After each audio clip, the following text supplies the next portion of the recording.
नाज़रीन, शहदाद कोट वेझो नूरपुर शाख मां निकिरंदड़ मुख़्तलिफ़ शाखुनि में पाणी जी खोट बरक़रार आहे, जंहिं करे आबादगार सरापा एहतिजाज आहिनि। शाहिद ऐवान जी रिपोर्ट। पानी इंसान तोड़े जानवरनि ऐं पखियुनि जे जियापे जो पहिरियों ज़रियो आहे। जिते पानी न हूंदो आहे त उते ज़मीनूं बर्बाद थी वेंदियूं आहिनि ऐं इंसान तोड़े जानवर ऐं पखी उहो इलाइक़ो छॾे हलिया वेंदा आहिनि। ईअं ई शहदाद कोट वेझो नूरपुर शाख मां निकिरंदड़ शाखुनि RD 113 खां RD 116 ताईं पाणी जी शदीद खोट बरक़रार आहे, जंहिं करे उतां जा आबादगार सख़्त परेशान ऐं लॾ पलाइण ते मजबूर आहिनि। असांखे न खाटी कराए ॾियनि था, न 10 साल अॻु में असांखे बर्बाद कयूं।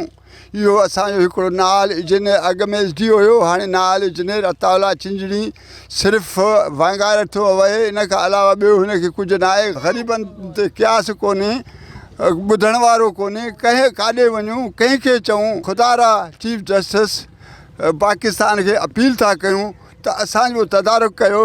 असां छा भला पाकिस्तान में रहण जहिड़ा न आहियूं? पाणी जे शइ खां असां महरूम आहियूं। पाणी मिले ई नथो, आबादी थियूं ई नथा, आबादियूं नथा थियनि, माल बता असांजो मरे थो, माण्हू को मरी थो वञे, गुस्ल जे लाइ पाणी कोन्हे। अॻु खां खाटी खाइण असांजो सभु कंहिंजो हारी जो मज़ूर जो सभु कंहिंजो कमु थिए। हीअ ऑफिसर जेके वॾा वॾा माण्हू आहिनि उन्हनि खे राज़ी करे पोयां पुछड़ी ॾऊं 2 टे लपा खणी भोतारनि खे राज़ी करे हलिया था वञनि। बसि असां ग़रीबनि सां इहो ज़ुल्म हर साल 2010 खां वठी असांजा ॿनी साम्हूं ॾिसे थो बंजर लॻा पिया आहिनि, माल मरे थो, असांजा सॼो जर जो पाणी फिटी वियो आहे। 116 जे पुल खां वठी मथे खाटी 2010 खां वठी नाहे।